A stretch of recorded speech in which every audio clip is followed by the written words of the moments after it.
Assalamualaikum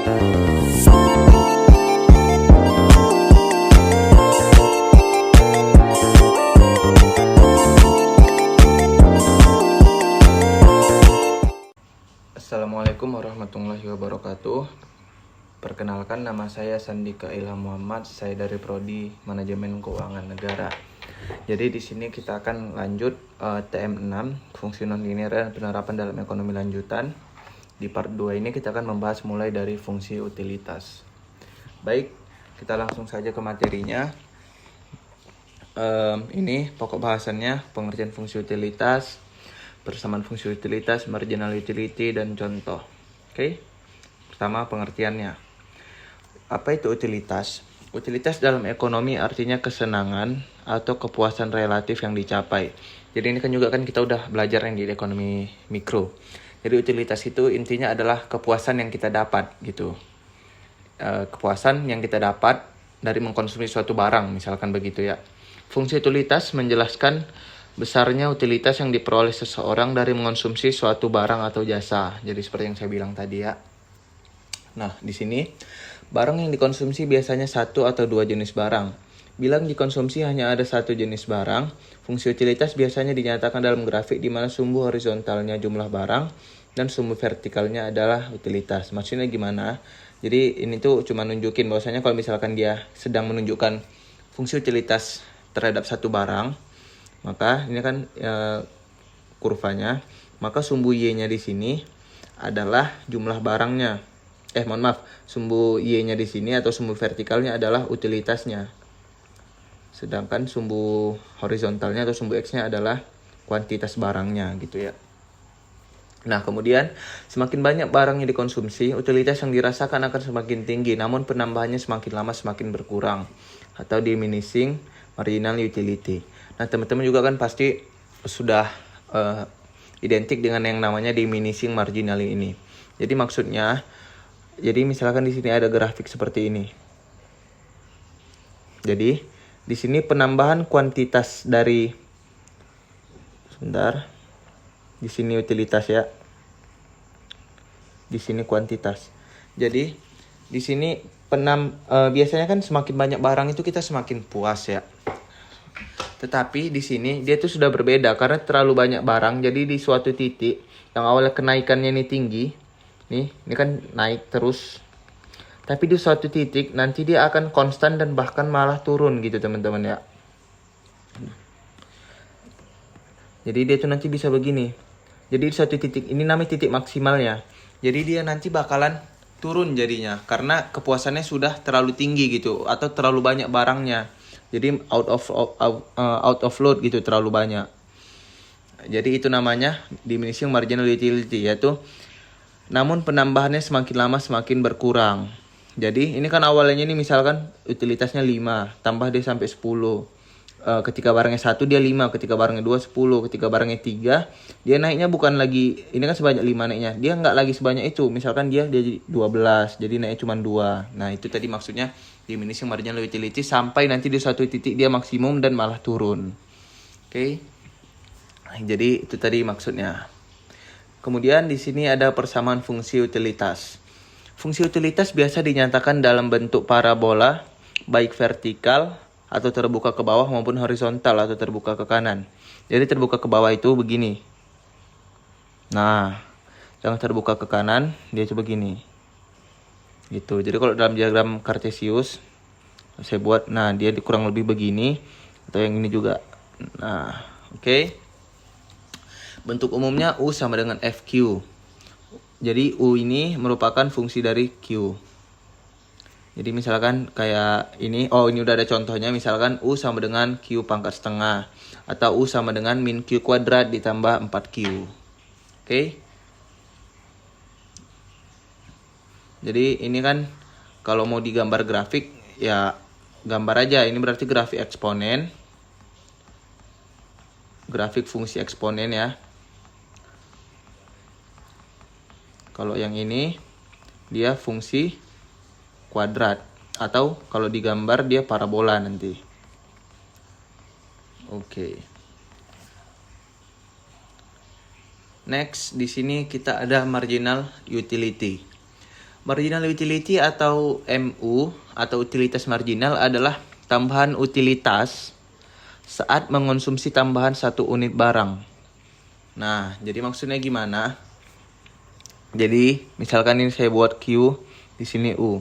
Misalkan saat dia kuantitas barangnya 1, tingkat kepuasannya 5 misalkan saja ya. Saat dia 2, tingkat kepuasannya berapa? 10. Saat dia 3, tingkat kepuasannya 15. Nah, MU ini yang mana? MU ini penambahannya, penambahan dari utilitasnya nih. Jadi dari 5 ke 10 penambahannya berapa? 5 kan? Nah, tambah 5. Ini juga 10 ke 15 tambah berapa? Tambah 5. Ya, ini juga udah kita bahas kan di konsep-konsep sebelumnya di part 1-nya. Jadi dia itu penambahan utilitasnya terhadap penambahan satu unit barang.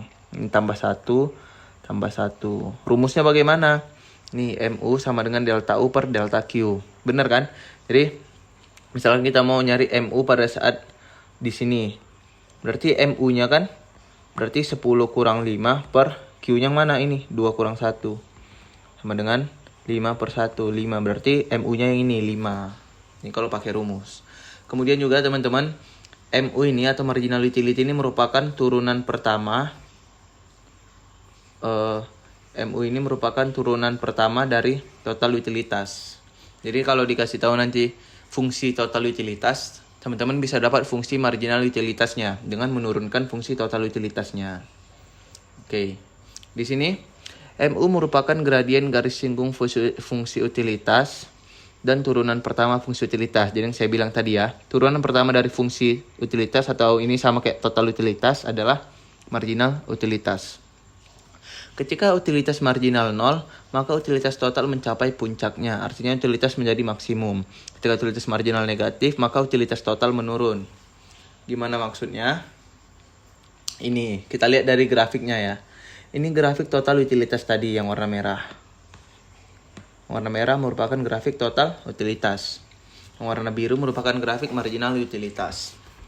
Nah, yang pertama dimension tadi, bahwasanya ketika utilitas marginal 0, utilitas total mencapai puncaknya. Maksudnya di mana marginal utilitas 0? Di sini, di titik B. Titik B ini. Maka ketika dia 0, marginal utilitasnya atau yang garis biru ini, total utilitas akan mencapai puncaknya. Berarti pada saat dia di titik B, dia akan mencapai maksimum. Siapa yang maksimum? Total utilitas. Kemudian, ketika utilitas marginal negatif, maka utilitas total menurun. Mulai dari mana marginal utilitas negatif? Mulai dari sini, dari titik B ke bawah sampai ke titik C ini, ke bawah terus, ya kan? Disitulah dia negatif. Maka di situ juga lah grafik total utilitas ini menurun. Ini dia. Nah, jadi itu maksudnya. Jadi total utilitas ini akan menurun setelah mencapai titik maksimum. Dia akan mulai menurun. Kemudian selain itu faktornya bisa kita lihat dari ketika garis marginal utility mencapai negatif ini tadi atau sudah bukan di kuadran 1 lagi gitu. Nah, teman-teman, di sini dia itu sudah menunjukkan dissatisfaction ya. Sudah bukan kepuasan lagi, tapi dia sudah tidak puas ketika dia sudah di bagian yang sini. Oke. Kita next ke contohnya. Seorang konsumen sus coklat memiliki utilitas total sebagai berikut. TU sama dengan min 3Q kuadrat tambah 12Q tambah 5. Yang pertama, hitung titik maksimum atau minimum grafik. Teman-teman, ini teman-teman bisa memakai turunan pertama ya. Jadi turunan pertama dari ini kita sama dengan 0. Maka nanti akan mencapai, maka nanti kita bisa mencari maksimumnya. Apa turunan pertamanya? Min 6Q tambah 12 sama dengan 0. Berarti min 6Q sama dengan min 12. Q sama dengan 2. Nah, ini sejalan kan dengan konsep yang di atas tadi. Tadi turunan pertama dari total utilitas apa? Marginal utilitas kan. Berarti marginal utilitas sama dengan 0. Ini kan sama kayak dengan ini berarti. Total utilitas, turunan pertama dari total utilitas sama dengan 0 sama dengan ini kan. Nah, di sini dia ingin tahu titik maksimum atau minimumnya. Kapan tadi di grafik ini? Kapan tadi dia maksimum atau minimum? Saat marginal utilitas 0 gitu. Jadi itu sejalan dengan konsep yang tadi. Jadi kita dapat nih kuantitasnya sama dengan 2. Pertanyaan kedua, apakah grafik total utilitas yang memotong sumbu Q? Jelaskan. Nah, untuk mengetahui ini teman-teman bisa memakai konsep diskriminan ya teman-teman. Jadi ada 3 konsep diskriminan. Ada 3 konsep diskriminan. Saya buat di sini saja. Konsep diskriminan. Yang pertama, saat diskriminan lebih besar dari 0, maka dia memotong sumbu X di 2 titik. Saat diskriminan sama dengan 0, dia tuh menyinggung sumbu X. Saat diskriminan lebih kecil 0, maka dia itu tidak memotong sumbu X. Oke. Jadi kalau dia yang pertama ini contohnya nih, diskriminan lebih besar 0. Berarti dia itu memotong sumbu X di 2 titik. Jadi di titik ini 1, titik A misalkan, sini titik B. Ini kalau diskriminan lebih besar 0. Kemudian kalau diskriminan sama dengan 0, maka dia itu hanya menyinggung saja. Jadi hanya di 1 titik saja. Jadi hanya di 1 titik ini saja. Jadi misalkan di sini C. Kemudian yang terakhir, kalau dia diskriminan lebih kecil 0, dia itu tidak memotong. Nah, jadi begini bentuknya. Atau mungkin bisa begini. Ya, bagaimana. Pokoknya dia intinya dia tidak memotong sumbu X. Nah, kalau di sini berarti kita bisa memakai konsep diskriminan saja kan. Berarti, sebelumnya apa rumus diskriminan? Diskriminan sama dengan B kuadrat dikurang 4AC. B-nya yang mana? 12. 12 kuadrat berapa? 144 dikurang 4 dikali A-nya minus 3. Dikali C-nya 5. Berarti 144 ditambah berapa teman-teman? 60 ya. Berarti ini kan 204. Maka diskriminan itu lebih besar 0. Oke. Karena diskriminan lebih besar 0, berarti dia pasti memotong sumbu X. Nah, sumbu X di grafik ini, kalau dia untuk total utilitas kan, apa? Untuk dia fungsi utilitas, berarti sumbu X-nya tadi U, sumbu Y-nya U, sumbu X-nya adalah Q-nya. Berarti apakah dia memotong sumbu Q? Iya, karena diskriminannya lebih besar 0. Oke. Kalau di sini dia langsung mencari titiknya. Yang ketiga, buat grafik yang menggambarkan persamaan, oke. Hitung marginal utility konsumen tersebut dan buat grafiknya. Oke, teman-teman. Ini kita ke jawaban yang dibuat di PPT. Jadi tadi kan saya bilang kan untuk mencari maksimum atau minimum pakai turunan pertama dari total utilitas sama dengan 0. Tapi teman-teman bisa langsung pakai cara rumus. Yang pertama, untuk mencarinya dengan min B per 2A. Jadi ini untuk mencari di sumbu Q-nya. Atau mencari Q-nya gitu ya. Kemudian yang ini untuk mencari utilitasnya. Atau ini di sumbu U. Oke.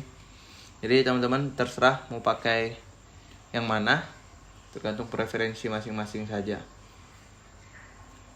Oh, di sini dia mengatakan utilitasnya sama dengan 17. Kenapa kita nggak ada? Karena kita belum memasukkan dia ke ke fungsinya. Berarti kan saat Q sama dengan 2, kalau kita masukin ini ke grafik total utilitas kan min 3 kali 2 kuadrat ditambah 12 kali 2 tambah 5. Nanti ini hasilnya 17 juga. Jadi teman-teman tergantung mau pakai turunan atau mau pakai rumus. Kalau saya sih lebih suka pakai turunan saja ya, lebih simple. Nah, ini tadi diskriminan 204 atau lebih besar dari 0, maka dia memotong sumbu Q di 2 titik. Jadi tolong diingat tadi konsepnya ya. Nah, teman-teman kalau tadi mau mencari di titik apa dia dipotong, teman-teman bisa nyari pemfaktorannya saja. Jadi kan ini kan min 3Q kuadrat ditambah 12Q tambah 5 sama dengan TU. Bagaimana mencari dia memotong sumbu Q di titik apa? Tinggal faktorin aja. Ini pakai rumus ABC aja. Oke. Tadi yang ketiga gambar grafik. Ya, ini tinggal gambar grafik aja. Cari titik maksimumnya. Kan tadi udah dapat 2,17.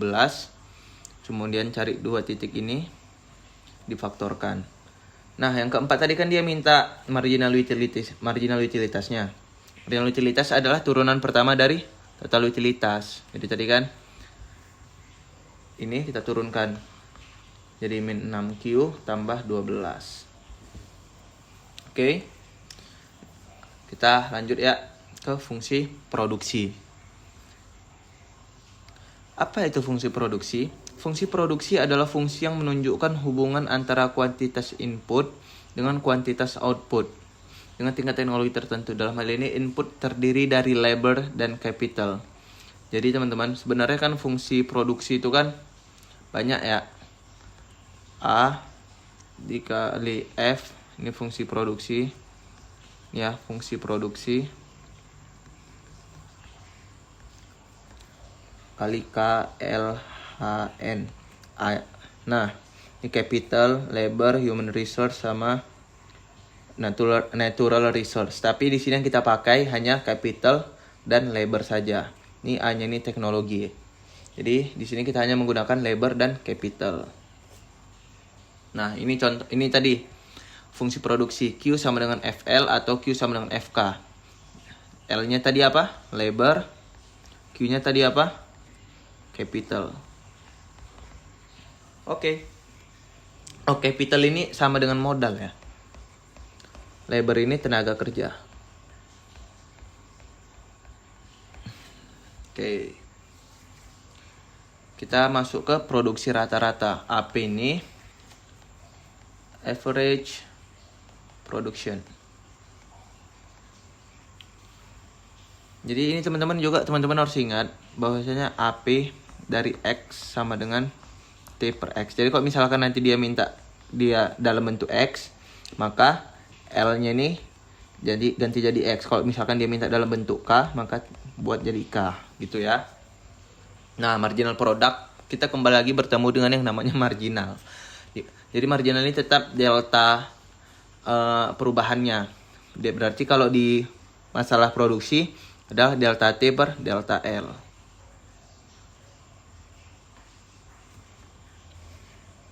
Ini grafiknya ya, kalau digambar AP average production, MP sama TP total production.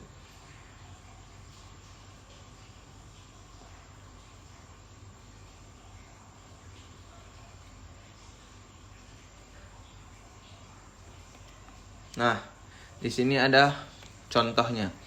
Fungsi produksi yang dihadapi oleh seorang produsen ditunjukkan dengan persamaan ini. P sama dengan 9x kuadrat dikurang x pangkat 3. Bentuklah persamaan produk rata-rata. Produk rata-rata tersebut jika digunakan masukan sebanyak 8 unit. Oke teman-teman, ini kita udah dikasih persamaan P. Maka kalau kita mau mencari average product, nah ini karena dia minta dalam bentuk X, maka kita buat juga average produknya dalam bentuk X. Kan tadi rumusnya apa? Nih. Jadi 9x kuadrat min x pangkat 3 per X. 9x dikurang X kuadrat. Jadi ini fungsi dari average produknya. Atau langsung saya ke sini ya. Nih. Nah, kemudian untuk X sama dengan 8 dia minta. Untuk X sama dengan 8. Nih, untuk X sama dengan 8. Dengan masukan itu apa? Masukan itu sama dengan input ya. Inputnya di sini adalah X. Oke. Berarti 9 kali 8 dikurang 8 kuadrat sama dengan AP. Berarti ini kalau dicari nanti hasilnya AP-nya adalah 64. Oke. Di sini tampaknya ada kurang soal ya. Tapi kalau di sini dia untuk X sama dengan 9, tinggal kita masukin juga dia itu 0. Kemudian bagaimana untuk mencari marginal production-nya? Kan delta berarti kan. Delta P di sini per delta Q. Ini yang awalnya 64 jadi 0, berarti kan 0 kurang 64 per delta Q-nya 9 kurang 8. Ini kan kita asumsikan dia itu yang keduanya itu 9 ya. Berarti minus 64 per 1 sama dengan minus 64. Oke. Jadi teman-teman tadi kan kalau teman-teman jangan bingung, di sini dia tuh APL-nya itu T per L. Jadi menyesuaikan aja apa yang dikasih tahu di soal. Jadi karena di sini dia P, maka kita buatnya P per X. Nah, kemudian kita masuk ke kurva transformasi produk. Kurva transformasi produk disebut juga Production Possibility Curve atau PPC. Kurva ini menunjukkan pilihan kombinasi jumlah produksi dua jenis barang dengan menggunakan input tertentu. Nah, jadi ini tuh kayak ada nanti persamaan antara dua barang, persamaan yang mencakup dua barang gitu. Jadi kayak untuk supaya kita bisa mencapai atau mendapatkan barang yang A sebanyak ini, maka barang B harus sebanyak ini. Nanti jadi gitu kita menggunakan kurva ini. Penambahan input pada produk 1 mengurangi output produk 2 gitu. Jadi kalau kita mau, misalnya ada dua barang A dan B, awalnya barangnya 10 dan 15. Kalau kita mau menambah barang A menjadi 13, maka barang B harus kita kurangi misalkan menjadi 14 gitu ya. Kurva ini biasa berbentuk seperempat lingkaran, elips atau hiperbola. Next. Nah, ini contoh contoh kurvanya. Jadi ada barang Y dan barang X.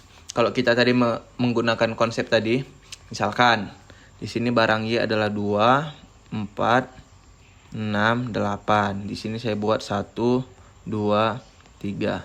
Saat barang Oke, sebentar.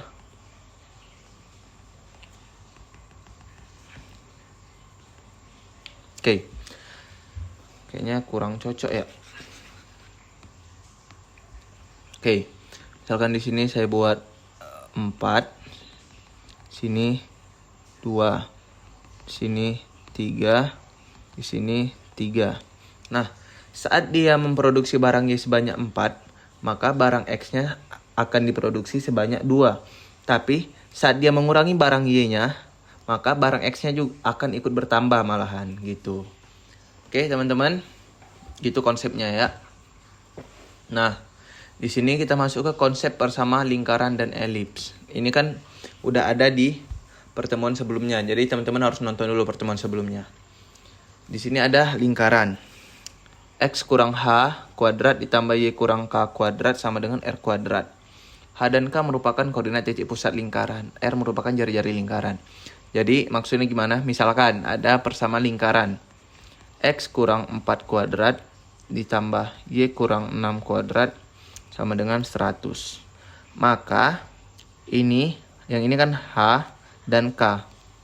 Ini tuh merupakan jari-jari. Maka jari-jari lingkaran titik pusat lingkaran sama dengan 4,6 gitu.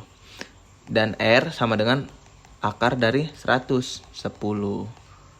Jadi gitu teman-teman. Terus gimana kalau misalkan dia hanya X kuadrat tambah Y kuadrat sama dengan 25 misalkan. Maka titik pusatnya adalah 0,0. Karena ini kan sama kayak X kurang 0 kuadrat aja kan. Sama kan. Berarti titik pusatnya itu 0,0. Kalau tidak ada pengurangan atau penjumlahan di sini. Oke. Aman ya. Mudah-mudahan. Di sini kita masuk ke elips. Nah, ini bentuknya. Jadi teman-teman harus ingat dulu bentuknya tuh gimana bedanya. Nih, elips juga konsepnya sama. H dan K merupakan koordinat titik pusat. Ini elips sebenarnya lebih cocoknya nih. Elips. Kemudian A merupakan jarak pusat dengan ujung horizontal. Maksudnya apa? Misalkan titik pusatnya di sini, maka A-nya itu dari sini ke sini. Kemudian dan B merupakan jarak pusat dengan ujung vertikal. Berarti dari sini ini jaraknya nih. Ini misalkan titik B, ini titik A-nya. Oke ya.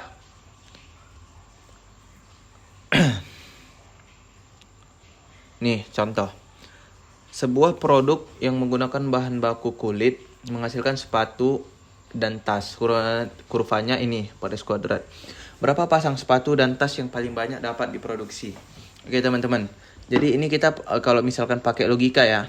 Ada dua barang, yaitu fungsinya ini. Bagaimana caranya agar salah satunya maksimum? Tentunya supaya salah satunya maksimum, kita nggak boleh memproduksi yang lain. Kita fokus aja memproduksi yang satu ini aja.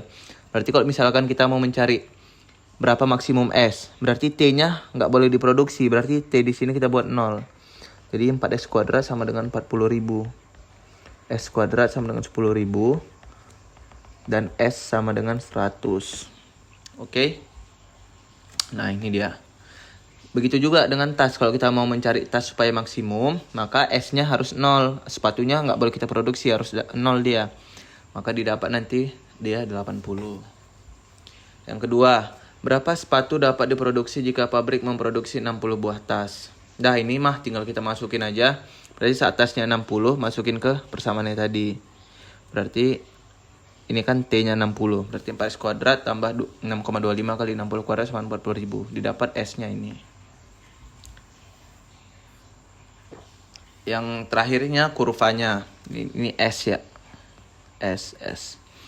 Nah, ini teman-teman juga harus tahu. Ini kan bentuknya kan memang tidak ada pernya. Tapi ini tuh paling cocoknya tuh ke elips. Gitu teman-teman. Karena nggak mungkin dia ini lingkaran. Karena dia ada ininya nih. Awalan-awalannya nih. Kurang cocok jadinya untuk lingkaran. Jadi teman-teman bagiin aja semuanya ke 40.000. Bagiin sama 40.000. Nanti didapat ya hasilnya S kuadrat 40.000 tambah 6,25 T kuadrat per 6.400 sama dengan 1. Maka tadi kan A kuadrat sama, ini kan A kuadrat nih, sama dengan 10.000. Maka A sama dengan akarnya adalah 100. A tadi apa? Itu jarak pusat dengan ujung horizontal. Nah dari sini ke sini tadi kan, ini 100. Yang ini tadi ke sini B-nya. B-nya berapa? 80. Oke. Aman ya. Kemudian ini contoh kedua. Kita sebuah negara memproduksi barang X dan barangnya sesuai dengan persamaan ini. Yang pertama grafik kurva transformasi produk. Nah teman-teman ini kan grafik apa ini? Elips kah? Parabola kah? Atau lingkaran kah? Nah benar. Ini tuh grafik lingkaran. Lihat lagi bentuk umumnya di atas tadi ya teman-teman. Oke, ini tuh lingkaran. Maka titik pusatnya tadi bagaimana saya bilang kalau begini. Titik pusatnya saya buat TP aja adalah 0,0. Jari-jarinya adalah ini akar ini kan. Sama dengan 10. Oke kita buat ke ini titik pusatnya 0,0. Nah karena jari-jarinya, wah ini anggap aja jari-jarinya berarti ini min 10. Ini 10. Ini min 10, yang ini 10. Oke, jadi kan karena jari-jarinya 10, berarti ini ke sini 10, ini ke sini jaraknya 10, ini ke sini 10, yang ini ke sini 10. Oke, aman. Itu ya gambar grafiknya. Kalau mau ambil nih kuadran 1 aja nih. Ini kan sama juga 10 dan 10. Yang kedua, jika diketahui kombinasi produksi barang yaitu 5 barang X dan 6 barang Y, apakah kombinasi tersebut sudah maksimal? Jelaskan katanya. Jadi katanya itu jika X sama dengan 5 dan Y sama dengan 6, apakah dia maksimal? Gimana cara ngeceknya? Aman, tinggal kita masukin saja ke persamaannya. Nih, berarti X kuadrat tambah Y kuadrat kurang 100 sama dengan 0. Masukin X-nya 5, Y-nya 6. Didapat dia 61. Nah, apakah 61 ini maksimum? Enggak kan? Karena kan bentuknya kan X kuadrat tambah Y kuadrat. Ini kita pindahkan ke kanan sama dengan 100. Maksimumnya itu dia bisa 100 sebenarnya. Tapi dia cuma bisa 61. Maka dia belum maksimum. Di sini karena hasil substitusi kurang dari R kuadrat atau 100, maka kombinasi tersebut berada di dalam grafik sehingga kombinasi produk tersebut belum maksimal. Maksudnya gimana berada di dalam grafik? Dia tuh di sini. Nih. Dia nggak maksimal, teman-teman. Oke ya. Jadi harus diingat bahwasanya dia belum maksimal. Nah, ini kita masuk ke yang terakhir. Model distribusi pendapatan Pareto. Ini sebenarnya kita tinggal menghafal rumus saja. Menurut Vilfredo Pareto, jumlah penduduk atau N dari suatu populasi A yang berpendapatan melebihi X dirumuskan ini. B adalah parameter, jadi udah pasti dia itu 1,5. X dinyatakan dalam US dollar. Jadi ini tuh teman-teman model statistika untuk mencari distribusi pendapatan di suatu daerah gitu ya. Nah, kita masuk aja ke contoh soalnya langsung. Yang pertama, berapa dari 10 juta penduduk DKI yang berpendapatan lebih dari 10 juta? Ini aman aja. Tapi pertama-tama 10 jutanya ini harus kita ubah dulu ke dalam US dollar. Ini kan 1 US dollar sama dengan 14.500. Tinggal kita bagiin aja. Didapat ini 689,6552. Nah, untuk nyari N tadi apa rumusnya? Nih ya, ingat sama dengan A per X pangkat B. A-nya yang ini kan. A itu populasi. Populasinya 10 juta. Yang ini dari 10 juta penduduk per X-nya yang udah kita dapat per pangkatnya tadi 1,5 udah pasti. Udah dapat 552. Kemudian pertanyaan kedua. Berapa yang berpendapatan antara 4 juta dan 10 juta? Antara 4 juta dan 6 juta. Berarti ini harus kita cari dulu teman-teman masing-masing. 4 juta dan 6 juta. Nah, ini untuk yang 4 juta konsepnya sama dengan yang atas tadi. Ini untuk yang 6 juta. Udah didapat nih. Ternyata yang berpendapatan lebih dari 6 juta ada 1188. Dan yang berpendapatan lebih dari 4 juta ada 2183. Berarti yang diantaranya bagaimana cara nyarinya? Berapa yang berpendapatan di antara 4 juta dan 6 juta? Kita kurangin aja yang dua ini. Berarti 2183 kurangi 1188 sama dengan 995. Jadi ada 995 orang yang berpendapatan atau pendapatannya di antara 4 sampai 6 juta. Wah, sudah selesai. Oke, teman-teman. Tampaknya sampai di sini saja pembahasan kita tentang materi ke-6 ini. Mohon maaf bila saya ada salah kata atau salah cakap yang kurang mengenakan. Terima kasih atas perhatiannya. Assalamualaikum warahmatullahi wabarakatuh.